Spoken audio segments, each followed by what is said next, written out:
ಗ್ರಾಮಸ್ಥರೆಲ್ಲ ಇವತ್ತು ಪ್ರತಿಭಟನೆ ಮಾಡಿದ್ವಿ. ಕೆಂಪೇಗೌಡರ ಜಯಂತಿಯಂದು ನಾವು ಕೆಂಪೇಗೌಡರಿಗೆ ಅಭಿವೃದ್ಧಿ ಆಗಲಿ ಅನ್ನೋ ಒಂದು ನಿಟ್ಟಿನಲ್ಲಿ ನಾವು ಇವತ್ತು ಜ್ಯೋತಿ ತಗೊಂಡೋದ್ರೆ ಸಾಂಕೇತಿಕವಾಗಿ ನಾವು ಇವತ್ತು ಉಪವಾಸ ಸತ್ಯಾಗ್ರಹ ಮಾಡ್ತಾ ಇದ್ದೀವಿ.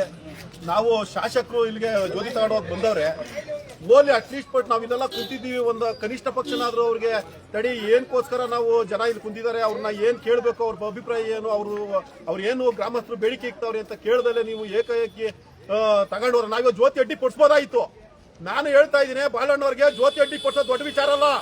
ಇವತ್ತು ನಿಮಗೆ ಗೌರವ ಕೊಟ್ಟು ನಿಮಗೆ ಗೌರವ ಧಕ್ಕೆ ಆಗ್ಬಾರ್ದು ಅಂತ ಹೇಳಿ ನಾನಿವತ್ತು ಜ್ಯೋತಿ ಕೊಟ್ಟು ಕಳಿಸಿದೀನಿ. ನಿಮ್ಗೆ ಇನ್ನ ಮುಂದೆ ಬರೋ ಸರಿ ನಿಮ್ಗೆ ಜ್ಯೋತಿ ತಗೊಂಡು ಹೋಗಿ ನೀವು ಬನ್ನಿ ನೋಡೋಣ, ಅಭಿವೃದ್ಧಿ ಮಾಡೋಣ, ನೀವು ಜ್ಯೋತಿ ತಗೊಂಡೋಗಿ ಬನ್ನಿ, ಅವತ್ ನಾವೇನು ಅಂತ ತೋರ್ತೀವಿ. ಇವತ್ತು ನೀವು ತಗೊಂಡೋಗಿರ್ಬೋದು, ನಾವು ಸುಮ್ಮನೆ ಕೂತಿಲ್ಲ.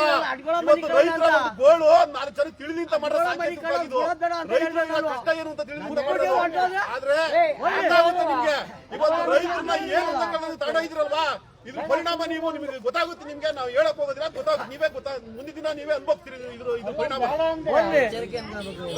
ಇದೊಂದು ಎಚ್ಚರಿಕೆ ಗಂಟೆ. ಯಾವುದೇ ಕಾರಣಕ್ಕೂ ಗ್ರಾಮನ ಕಡೆಗಣಿಸಿ ಇವತ್ತು ಜ್ಯೋತಿ ತಗೊಂಡೋಗಿರೋದ್ರಿಂದ ಇದು ನಿಮ್ಗೇನೆ ಶೋಭೆ ಅಲ್ಲ ಅಂತ ಗೊತ್ತಾಗುತ್ತೆ. ಪ್ರಭು ಕೆಂಪೇಗೌಡರಿಗೆ